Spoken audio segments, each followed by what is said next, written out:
კანიბალიზაციას არ ველით, პირიქით გაიზრდება ტრანზაქციები და ფასები. ასე შეაფასა დეველოპერული კომპანია არქის დამფუძნებელმა ილია წულაიამ არაბთა გაერთიანებული საემიროებიდან დაანონსებული 6 მილიარდიანი ინვესტიციის განხორციელება, რომელიც მისი თქმით ქართულ დეველოპერულ ბაზარს განვითარების ახალ ეტაპზე გადაიყვანს. როგორია ბიზნესის განწყობები თემაზე, საუბარს აპარატ ჯგუფის ხელმძღვანელთან ვახტანგ ჩხარიაღვთან ერთად გავაგრძელებთ, რომელიც სტუდიაში შემოგვიერთდა. გამარჯობა. თქვენ როგორ აფასებთ აი ამ სიახლეს 6 მილიარდიან ინვესტიციას და რა მნიშვნელობა შეიძლება ქონდეს რეალურად უძრავი ქონების ბაზრისთვის? პირველში შესაძლებლობა რამდენად არის რომ განხორციელდეს? ალბათ ესეთი ტიპის მსხვილი ინვესტიციები ორ ნაწილად უნდა გავყოთ. ერთი უნდა შევხედოთ მაკრო დონეზე ქვეყნის ჭრილში და მეორე უნდა შევხედოთ ინდუსტრიულ ჭრილში, ანუ რამდენად შესაძლებელია ამას ქონდეს დადებითი ეფექტი უძრავი ქონების ინდუსტრიაზე. რაცა ციფრებში რო გადავიტანოთ ეს ყველაფერი, ბოლო დაახლოებით 5-7 წლის სტატისტიკით, პოსტ-კოვიდურ პერიოდში განსაკუთრებით, დაახლოებით $1.5 მილიარდი არის პირდაპირ უცხოური ინვესტიციები ქვეყანაში. რაც იმას ნიშნავს, რომ ამ ინვესტიციით უკვე პრაქტიკულად თუ ეს განხორციელდება ზუსტად იმ ვადაში და იმ მოცულობით, რა მოცულობითაც, რა ფორმითაც გაჟღერდა, პრაქტიკულად უნდა გაორმაგდეს პირდაპირ უცხოური ინვესტიციების მოცულობა ქვეყანაში. ამასთან ერთად ძალიან მნიშვნელოვანია ითქვას, რომ რა იყო ამ პირდაპირ უცხოურ ინვესტიციებში უძრავი ქონების წილი. დაახლოებით ეს მერყეობდა $100 მილიონი ფარგლებში, თუ კი 2016 წლის შემდგომ პერიოდს დავაკვირდებით. ხო, ანუ ჯამში სადღაც $700 მილიონი იყო მოზიდული უცხოური ინვესტიციების სახით. რაც თავისთავად იმას ნიშნავს, რომ მინიმუმ 12 ჯერ იზრდება ყოველწლიურად ინვესტიციები ამ სექტორში, თავისთავად ეს ქმნის ახალ შესაძლებლობებს და ქმნის აჩენს ახალი მიზიდულობის ცენტრს. რატო არის მნიშვნელოვანი? მე ვფიქრობ, რომ ცალსახად დადებითი ეფექტი უნდა ქონდეს ამას უძრავი ქონების ინდუსტრიაზე ჩვენს ქვეყანაში და ამას რამდენიმე მიზეზი შეიძლება ჰქონდეს. პირველი ის, რომ იქნება ახალი მიზიდულობის ცენტრი რეგიონში, იმდენად რამდენად მსგავსი ტიპის მოთამაშე რეგიონში პრაქტიკულად არ ჩანს, არც ჩვენს მეზობელ ქვეყნებში. თურქეთში აქვს სხვათა შორის გარკვეული პროექტები გაკეთებული MRs, თუმცა ფიქრობ, რომ მაინც აი ამ ჩვენნაირი ზომის ბევრად ნაკლები და მცირეღია ეკონომიკებში, ისეთში როგორც საქართველოს, სომხეთი და აზერბაიჯანი არის, განსაკუთრებით დიდი ეფექტი შეიძლება მას ჰქონდეს. იგივე Eagle Hill-საც, ხო, აქ ორ კომპანიაზე იყო ძირითადად საუბარი. ამასთან შეიძლება იყოს ეს ეფექტი, აი გართულ არაზე შეიძლება გაკეთდეს, როგორი ინვესტორებისთვის შეიძლება იყოს მათი ჩართულობა კიდევ უფრო ესე ვთქვათ ბიძგი. ძალიან საინტერესო არის ზოგადად ამაზე ფიქრი და ამის ანალიზი. თუ კი წარმოვიდგენთ კომპანიის მასშტაბს, რომელსაც არც ამერიკის შეერთებული სოფლის ყველაზე ცნობილი შენობის ავტორია, ხო, ყველაზე მაღალი ცნობილი შენობის ავტორია, ცხადია ეს ნიშნავს, რომ მის მიმართ საერთაშორისო დონეზე ნდობის ძალიან მაღალი მანდატია. როდესაც ესეთი ტიპის კომპანია შემოდის შენს ქვეყანაში, ცხადია ეს აჩენს თვითონ შენს ქვეყანაში უძრავი ქონების ინდუსტრიის მიმართ ნდობის რაღაც სხვა მანდატს რა და ეს თავისთავად ჩვენნაირი ქვეყნისთვის და ბევრი კომპანიისთვის, რომელიც სტაბილურად ოპერირებს ბაზარზე და აქვს გრძელვადიანი განვითარების სტრატეგია საქართველოს თუნდაც რეგიონში ოპერირების, მათთვის ეს აუცილებლად შექმნის დამატებით შესაძლებლობას იმდენად, რამდენადაც MRs იცნობენ არა მხოლოდ პირობითად ემირატებში, არამედ დაახლოებით 15 ქვეყანაში არის გასული და მათ შორის მილიონობით მომხმარებელი ყავს, ხო? თავისთავად ეს ადამიანები ამ ადამიანების ცნობიერებაში საქართველოს ჩნდება როგორც ახალი ლოკაცია, სადაც მათ შეუძლიათ თუნდაც საინვესტიციო შესაძლებლობების კუთხით უძრავ ქონებაში მოახდინონ ინვესტირება. რა საჩვენებს პრაქტიკა? სადაც შევიდა ეს კომპანია, იქ ფასები როგორ შეიცვალა უძრავი ქონების და ეს არ არის საუბარი აქ რაღაცა მედიუმ და ეკონომ კლასის ბინებზე, საუბარია პრემიალურ სეგმენტზე. აი ამ ნაწილში ვისთვის შეიძლება იყოს საინტერესო უძრავი ქონების შეძენა საქართველოში და რა შეიძლება ფასებს მოუვიდეს ამ ყველაფრის შემდეგ? გამიჭირდება რომ ეს უძრავი ქონების ფასების ზრდის დინამიკა მივაწერო კონკრეტულად ერთ რომელიმე კომპანიას, იმიტომ რომ სოფლიო ეკონომიკაში გლობალურად თუ შევხედავთ ტრენდს, უძრავი ქონების ფასი ყოველთვის მზარდი არის.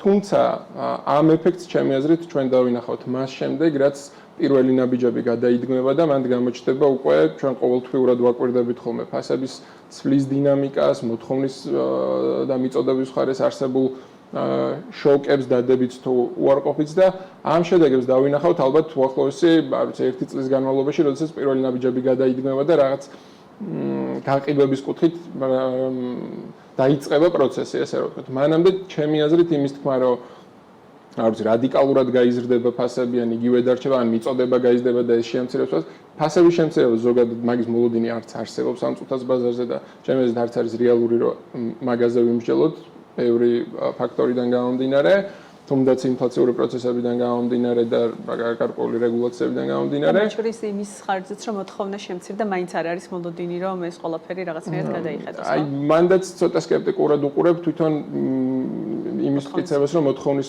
მხარე მცირდება, იმიტომ რომ აი მე ძალიან მიყვარს ხოლმე ამ საბინაო ფონდის მარაგების ნახვა, ხო? აი როგორია ეს მარაგები. 2025 წლის დასაწყისში ჯამური პროექტების, რომელიც სრულდებოდა 2025 წელს, 75% თითქმის უკვე გაყიდული იყო. რანაირად შეიძლება რომ ესეთი დროს, ანუ წლის დასაწყისში ამ წელს რაც სრულდება, 75% გაყიდულია. მომავალ წელს დასრულებელი პროექტების 40% უკვე გაყიდული. ამას არ ვსაუბრობ ჩვენ პროექტებზე. არის მხოლოდ მსხვილი დეველოპერების პროექტებიდან, სისტემური დეველოპერების გამოკითხვის შედეგებიდან. ამათ გარდა ძალიან ბევრი კომპანია მუშაობს კიდევ ბაზარზე, რომელიც არ აღირიცხება და მათ უკვე ძალიან ბევრ ნაწილს აქვს ფინანსური პრობლემებიც და კრედიტების ნაწილშიც არის პრობლემები და ასე შემდეგ. მათ შეიძლება იქონიან რაიმე ფორმით გავლენა ფასებზე. ნახეთ, ეგ ზოგადად ბაზარი იმდენად ჯანსაღია და იმდენად ცოცხალი ორგანიზმი არის, რომ ესეთი ტიპის კომპანიებს თვითონვე გააგდებს თამაშის წესებიდან, ანუ თამაშის პრინციპიდან. შესაბამისად, თუ კი შენ რაღაც არაკეთილ ინდისიერად უდგები, თავისთავად პროექტს ვერასრულებ, თავისთავად ფინანსური ინსტიტუტებთან გექნება პრობლემა და ეს გიშლის ხელს უკვე რომ რეალიზდე თუნდაც შენს მომხმარებლებთან. ამას ორ პროექტზე ვერ გააკეთებ, ანუ პირველ პროექტში თუ ეგ ჩავარდნა გაქვს, მე მეორეს ვეღარ იწყებ რა. პროექტის დეტალებზე მინდა გითხოთ, რამდენად ბევრი დეტალი არ არის ცნობილი, თუმცა რაღაცა გარკვეული წარმოდგენა შეგვიქმნეს მათ შორის რენდერებით და გეოგრაფიული არეალიც მეტნაკლებად ცნობილია. პირველი კითხვა მაქვს, როგორ ფიქრობთ, რამდენად ასეთი გეოგრაფიული მდგომარეობა თუ მდებარეობა იძლევა შესაძლებლობას, რომ იქ გაკეთდეს გარკვეულწილად პრემიუმ კლასის საცხოვრებელი და რამდენად იქნება ამ ლოკაციაზე შესაძლებელი, რომ შეიქმნას პრემიუმ კლასი. და მეორე ჩვენ ვხედავთ, რომ იქ არის ძირითადად სულ დაბალი განაშენიანება და ესეც რამდენად პოპულარულია, იმიტომ რომ თქვენ სხვადასხვა პროექტებს აკეთებთ და შეიძლება ამაზე გქონდეთ მოსაზრება. გააჩნია ლოკაციურად, ზოგადად აპარტ ჯგუფი აქამდე ძველ თბილისში იყო წარმოდგენილი, სადაც დაბალი განაშენიანების პროექტებში იყო ძირითადად შესულები და ძალიან პოპულარულია, მინდა ვთქვა, ზოგადად ბევრი ადამიანის პრეფერენციაც კი არის, რომ დაბალი განაშენიანების პროექტში შეიძინოს მინა, იმიტომ რომ სხვა სიმკვდროვის და დაცულობის შეგრძნება აქვს ხოლმე მათივე უკავშირით რომ ვისაუბრო, რაც შეეხება თვითონ MRR-ის პროექტს, რაც გაჟღერდა ეს რენდერებზე, რაც ვნახეთ, ამ წუთას ის ლოკაცია, რომელ ლოკაციაზეც მიდის საუბარი, ცხადია არ მოიაზრება თბილისში პრემიალურ უბნად, მაგრამ ყველაზე დიდი სარგებელი, რაც შეიძლება ამ პროექტმა შექმნას, არის ის, რომ გააჩინოს ახალი პრემიალური უბანი მთლიანად ქალაქში. ეს ნიშნავს, რომ საშუალოდ, აი ზუსტად ეს ფასების საერთო დონე იქნება აუცილებლად გაზრდილი, იმიტომ რომ მაგ უბნის ღირებულება თავისთავად გაიზრდება, საუბარი არის ამ შემთხვევაში ფონიჭალის მიმდებარე ტერიტორიაზე. ვისთვის შეიძლება იყოს საინტერესო ასეთი ტიპის უძრავი ქონება? ეს გათვლა იქნება ძირითადად ამ ხელა ჯგუფიდან გამომდინარე, როცა ვსაუბრობთ, რომ 6 მილიარდის ინვესტიცია უნდა შემოვიდეს და 1.5 მილიონი მე მგონი თბილისს ეთმობა, ვინ შეიძლება იყოს მყიდველი? ასე შეიძლება გათვლა იყოს. აი მაგალითად ეკონომისტები საუბრობდნენ, რომ ამ ხელა ინვესტიციის შემოსვლის შემდეგ ქართული დეველოპერული ბაზარი შეიძლება სრულად გარდაიქმნას. მოკლედ და გაქრნენ რაღაცა კომპანიების ნაწილი. ამაზე რა პოზიცია გაქვს და რამდენად შეიძლება კონკურენცია ამ ნაწილში იყოს? მაგალითად ილია წულაი ამბობდა რაღაცა კანიბალიზაციას არ ელოდება და ასე შემდეგ. თქვენ როგორი ხედვა გაქვთ ამ ნაწილში? ხო, აი ურთიერთშესად არის უნდა იყოს ვაშლი ვაშლს უნდა შევადაროთ, ესე რომ ვთქვათ, ანუ უნდა ვიცოდეთ რა ტიპის პროექტი კეთდება, რომ ვნახოთ სხვა მსგავსი ტიპის პროექტები მიმდებარე ტერიტორიაზე როგორ ვითარდება, მიმდებარე ანუ ზოგადად ქალაქში როგორ ვითარდება. ვინ შეიძლება იყოს ამის მომხმარებელი? ძალიან საინტერესო კითხვა არის, ზოგადად მომხმარებლების ბაზა საქართველოში გასულ წელს რადიკალურად შეიცვალა. ხო, თბილისში დაახლოებით 80% ადგილობრივი მომხმარებელია და 20-22% არის უცხოელები და მანდაც ეს დინამიკა, რომ ძირითადად რუსები ყიდულობდნენ ხოლმე, პრინციპში სამჯერ შემცირდა გასულ წელს.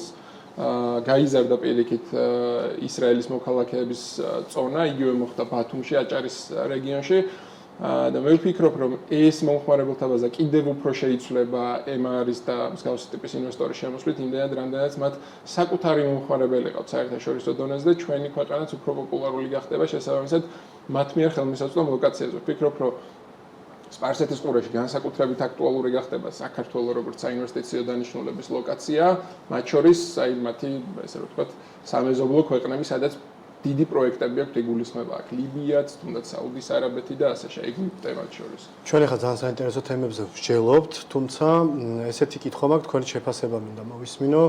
ჩვენ ბოლო პერიოდის განმავლობაში გვინახავს სხვადასხვა პროექტები დაანონსებული, მათ შორის ინფრასტრუქტურულიც, არაინფრასტრუქტურულიც, გონიოზეც და სხვადასხვა ლოკაციებზეც. რამდენად რეალურია და არ შესრულებული. თავარი ამბავი ხო, აი, როგორ ამ გადმოსახედიდან როგორ ჩანს, ან შეიძლება განწყობა იყოს ან რაღაც, რომ მიუხედავად მით უმეტეს იმ ფონზე, რაც დღეს ჩვენს ქვეყანაში ხდება, რამდენად რეალურია, რომ ასეთი ტიპის ინვესტიცია, ამხელა ზომის ინვესტიცია განხორციელდეს. ზოგადად, როდესაც მსგავსი მასშტაბის ინვესტიციას და უცხოელ ინვესტორზე მიდის საუბარი, მათთვის მთავარი არის სტაბილური გარემო, სტაბილური ეკონომიკური გარემო, სიმშვიდე და რაღაცა დაგეგმილი მაჩვენებლების მეტნეკლების იზუსტით მიღწევა. თუ ეს მოცემულობა არ გაქვს, ამ მოცემულობის გარეშე ცხადია არა თუ 6 მილიარდის, არამედ 100 მილიონის ინვესტიციითაც ახლა ბიზნესში ესეთი ტიპის გადაწყვეტილებას ვინმე ხათრით ცხადია ვერავინ ვერ მიიღებს. ამიტომ ჩდება განსაკუთრებით ბევრი კითხვა საქართველოს შემთხვევაში ქეთი ბოჭორიშვილიც საუბრობდა რომ ის რო ჩვეულებრივ რეალობაში დაანონსებული იყო ძალიან ბედნიერი უნდა ყოფილიყავით ყველა თუმცა დღეს იმდენად არასტაბილურია ყველა მიმართულებით თვითარება რომ ცოტა რთულია დაიჯერო რომ ვიღაცა აპირებს რომ 6 მილიარდი შენ ქვეყანაში ჩადოს ამიტომ თქვენი პოზიციაც და ლოგიკაც როგორია მე და ძალიან ხშირად ისმის ზუსტად მსგავსი კონცერნები ზოგადად საქართველოს ირგვლივ თუმცა ეგ ყველაფერი უნდა ვთარგმნოთ საბოლოო ჯამში რაღაც შედეგებში გამიჭირდება იმის თქმა, რამდენად შესაძლებელი და რამდენად რეალურია ის მემორანდუმი, რომელიც შედგა, იმიტომ რომ ყველა მონახეთ, რომ მათ შორის ორივე მხარემ დაანონსა ერთნაირი წარმატებით და აღნიშნეს როგორც ემირატებში, ისე საქართველოში, მაგრამ პირადად ჩვენი კომპანიის მაგალითზე შემიძლია გითხრათ, რომ ჩვენ პირადად გვაქვს მოლაპარაკებები და ზაფხულში დავიწყეთ მოლაპარაკებები ემირატებში ორ მსხვილ ჰოლდინგთან, ერთ-ერთი არის FAM ჰოლდინგი, რომელთანაც ჩვენც გავაფორმეთ ურთიერთთანამშრომლობის მემორანდუმი და დიდი იმედი გვაქვს, რომ საქართველოში ძალიან მოკლე პერიოდში, რაც feasibility studies პერიოდი გვაქვს და ძალიან ახლო პერიოდში უკვე გვეწვევიან და პირველ ნაბიჯებს გადავდგამთ და მეორე ასევე მსხვილი ჰოლდინგი არის, რომელთანაც ჯერ ვერ გავფორმდით, თუმცა უახლოეს პერიოდში ხელს მოვაწევთ მათთანაც და დაახლოებით 20-25 მილიონი დოლარის ინვესტიციის მოზიდვაზე არის საქართველოში საუბარი, მაშინ როდესაც ჩვენ საუბრობთ რაღაც კონკრეტულ რამდენიმე პროექტზე. ამიტომ ვერ ვიტყოდი რომ თლად არარეალურია, თუმცა ცხადია დავალოდებით სიახლეებს MR-დანაც მემორანდუმი სამწუხაროდ არ ნიშნავს რაიმე დადასტურებულს და აქ ბევრი ტიპის ხელშეკრულება და სამომავლო ნაბიჯები უნდა ვნახოთ და თქვენ მიმართულებითაც სიახლეებით გელოდებით მომდევნო პერიოდში ჩვენ სტუდიაში მადლობა რომ იყავით ჩვენთან ერთად. ვახტანგ ჩქარეული აპარჯგუფის ხელმძღვანელი იყო უძრავი ქონების პროსპექტის სტუმარი.